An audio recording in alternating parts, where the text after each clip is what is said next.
¿Por qué un gato se va de la casa? Porque los dedos se arrugan en el agua. ¿Cuáles son las causas de la osteoporosis? ¿Cómo se cultiva el cacao? Presentamos Oigamos la Respuesta, el podcast de preguntas y respuestas del Instituto Centroamericano de Extensión de la Cultura, ICQ. Los especiales del recuerdo son episodios que sirven para demostrar que a lo largo de 60 años, sus preguntas y cariño son los sólidos pilares sobre los cuales se impone nuestro trabajo. A continuación, un programa del recuerdo. Oigamos la Respuesta. Es el programa que les trae a ustedes el Instituto Centroamericano de Extensión de la Cultura, ICQ. Aquí tenemos la primera pregunta. Un oyente de San José, Costa Rica, hace la siguiente consulta. ¿Qué es el estado catatónico? Oigamos la respuesta. La palabra catatonia es de origen griego. Se usa para indicar un estado de inmovilidad o rigidez muscular que presentan algunas personas. Este estado puede deberse a algún trastorno del sistema nervioso que limita los movimientos o a padecimientos mentales, como la depresión severa, estrés muy intenso o una clase de esquizofrenia que se llama precisamente esquizofrenia catatónica. La esquizofrenia es un trastorno mental que altera el estado de ánimo, que desordena los sentimientos y los pensamientos y reduce la capacidad de las personas para distinguir lo real de lo imaginario. En el caso de personas con esquizofrenia catatónica, los movimientos del cuerpo se reducen a tal punto que la persona puede permanecer largos ratos en la misma posición. También puede ocurrir que de repente la persona se agite y haga posturas raras o muecas, o que repita una y otra vez ciertas palabras, frases o movimientos que otras personas dicen o hacen. De San Pedro de Pérez Celedón, Costa Rica, Rosa Leiva Sequeira hace esta pregunta. ¿Para qué es buena la tiamina? Me dieron para tomar por 3 meses, pero no sé para qué sirve. Oigamos la respuesta. Tiamina es también llamada vitamina B1. Esta vitamina ayuda a las células del organismo a producir energía, aprovechando las sustancias nutritivas llamadas carbohidratos. La tiamina también es importante para el buen funcionamiento del corazón, los músculos y el sistema nervioso en general. Los médicos la recomiendan a la persona cuando sospechan que puede haber cierta falta de nutrientes, ocasionando debilidad o fatiga, tanto física como mental. La dosis o cantidad de tiamina que una persona debe tomar depende de la edad y de su organismo. Por eso es importante seguir las indicaciones del médico y tomar la dosis que el médico receta. Un oyente de Managua, Nicaragua, pregunta lo siguiente. Greenpeace sigue trabajando en contra de los que matan ballenas y tiburones.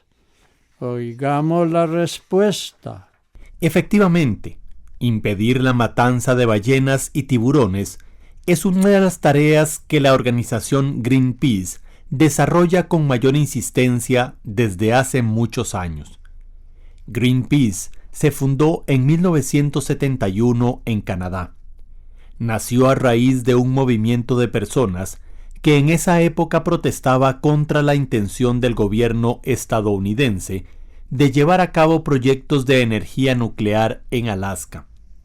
Desde entonces, Greenpeace ha venido ampliando sus operaciones en distintos países, con campañas de investigación en temas como el calentamiento global, la protección de ríos, mares, lagos y bosques, la creación de fuentes alternativas de energía, la conservación de especies animales amenazadas, la denuncia contra alimentos modificados genéticamente y otros asuntos que tienen que ver con la ecología. Para proteger los mares, es muy importante velar que no se descuiden ni exploten en exceso los recursos naturales, incluyendo las miles de especies animales y vegetales de los océanos.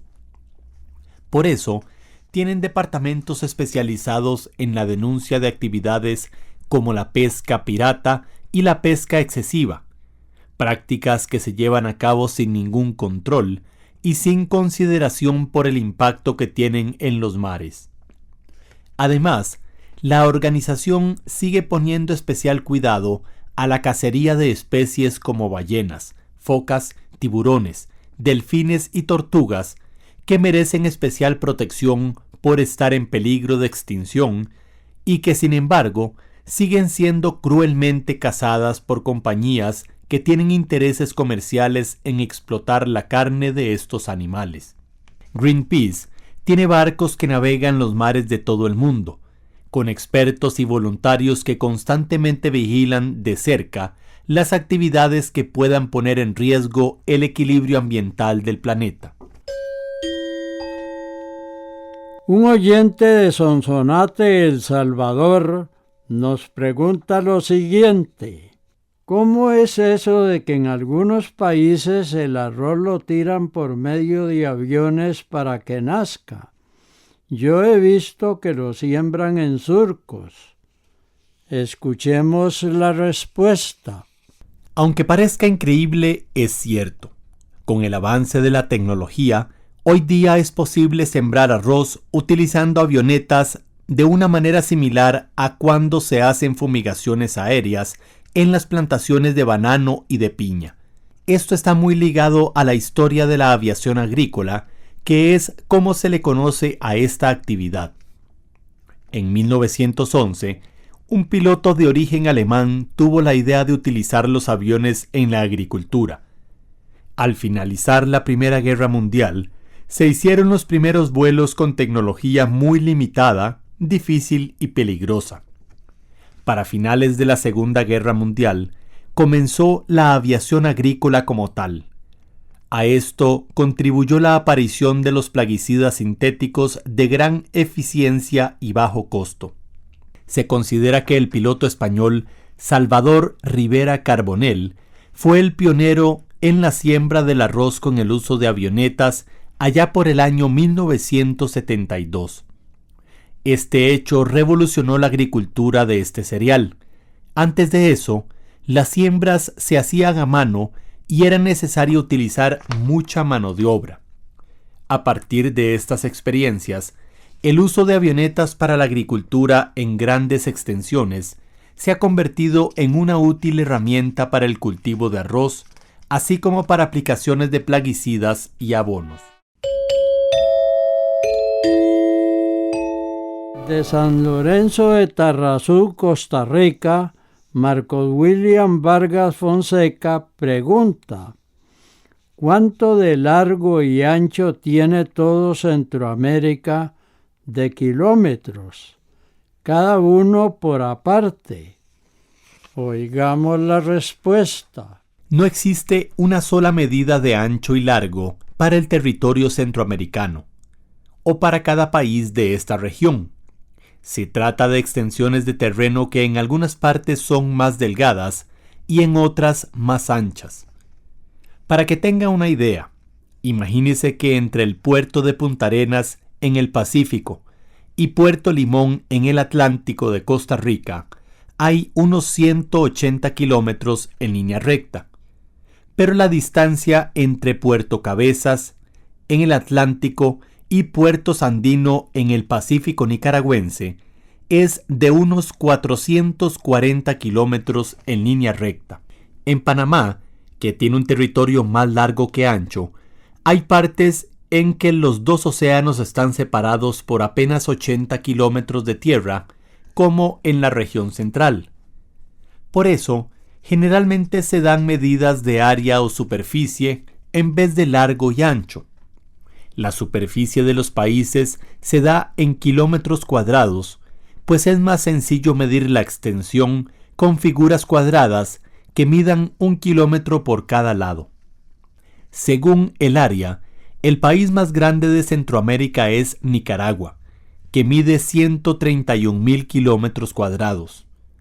Luego siguen Honduras, con 112.492, Guatemala con casi 109.000, Panamá con 78.200, Costa Rica con 51.100, Belice con casi 23.000 y por último El Salvador, que tiene poco más de 21.000 kilómetros cuadrados de superficie y solamente tiene costas en el Pacífico. En total, el territorio centroamericano mide unos 525.700 kilómetros cuadrados. Gilberto Martín Vega Lizano vive en Limón, Costa Rica. Esta es su pregunta. ¿Por qué a los billetes de 100 colones se les decía tejas? Oigamos la respuesta. Unas personas opinan que a los billetes de 100 colones se les decía tejas porque tenían un color entre rojizo y verdoso y hacían recordar las tejas de las casas. Otras personas dicen que los billetes antiguos tenían una imagen de la Universidad de Santo Tomás que funcionaba en un edificio que tenía el techo de tejas. También hay quienes piensan que se les decían así porque los billetes de 100 colones eran muy grandes y recordaban una teja. Y hay quienes afirman que ese nombre viene desde la época colonial. En España, hace muchísimo tiempo circulaba una moneda de 50 reales. Era la moneda más fuerte que existía y popularmente se conocía como teja. Entonces, cuando apareció en Costa Rica el billete de 100 colones, como era el más grande, le pusieron teja. Pero no creemos que sea ese el origen del nombre, porque al billete de 100 colones se le empezó a decir teja hasta muchos años después de su aparición, en 1930. En fin, hay muchas teorías al respecto. Lo cierto es que la gente se refiere a teja no solo cuando habla del billete, que ya no circula. Se usa también para nombrar la moneda de 100 colones y hasta para referirse simplemente a 100. Por ejemplo, si una persona cumple 100 años, dicen que tiene una teja. Y de los que cumplen 50 años, se dice que cumplieron la media teja. Será interesante que usted o alguno de nuestros oyentes nos contaran si saben otras teorías acerca del por qué llamamos teja a los billetes de 100 colones. Un oyente de San José, Costa Rica, nos solicita lo siguiente. Quiero saber qué es lo que pasa cuando una pareja pelea mucho, o si será mejor tomar la decisión de dejar a la pareja o continuarla. Esta relación tiene 4 años, pero ella padece de celos en exceso. Cada vuelta que doy, ella dice que ando con mujeres. Tengo 23 años y ella 25. ¿Qué me pueden decir al respecto? Oigamos la respuesta. Los celos son sentimientos frecuentes en las parejas. Casi todas las parejas en algún momento han tenido ese sentimiento. Ahora bien, cuando esos celos son excesivos, son una forma de inseguridad de la persona que los tiene. Los causa el miedo de algunas personas a quedarse solas o a perder el amor, el cariño o la exclusividad de un ser querido. Como hay tantas maneras distintas de amor o cariño, no siempre expresamos celos del mismo modo. Hay celos entre novios, entre padres e hijos, entre hermanos y hasta entre compañeros o amigos. En algunas personas, los celos se manifiestan de un modo tan intenso que no pueden ser controlados fácilmente y pueden llegar a producir verdaderos problemas de convivencia y hasta episodios de violencia. No podemos decir que acabar la relación sea la mejor solución. Eso solamente depende de ustedes dos. Nuestro consejo es que usted hable con su pareja con tranquilidad y le explique lo incómodo que resulta mantener una relación en donde no existe confianza.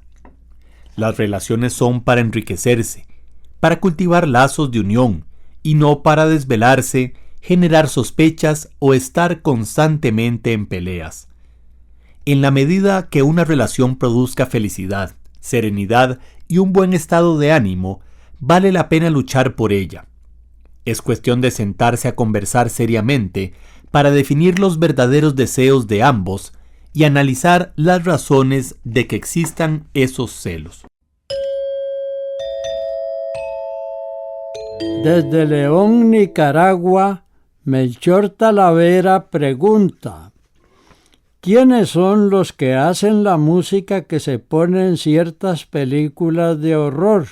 ¿Hay una empresa especializada en hacer este tipo de música y de qué manera se hace? Oigamos la respuesta. No hay un grupo de personas específico dedicado a hacer la música para las películas de terror. Todas las empresas de cine, cuando van a hacer una película, contratan los profesionales necesarios. Entre ellos están los actores, el equipo técnico, el encargado del sonido, los fotógrafos, los encargados de los efectos especiales, los compositores, los músicos y muchos otros.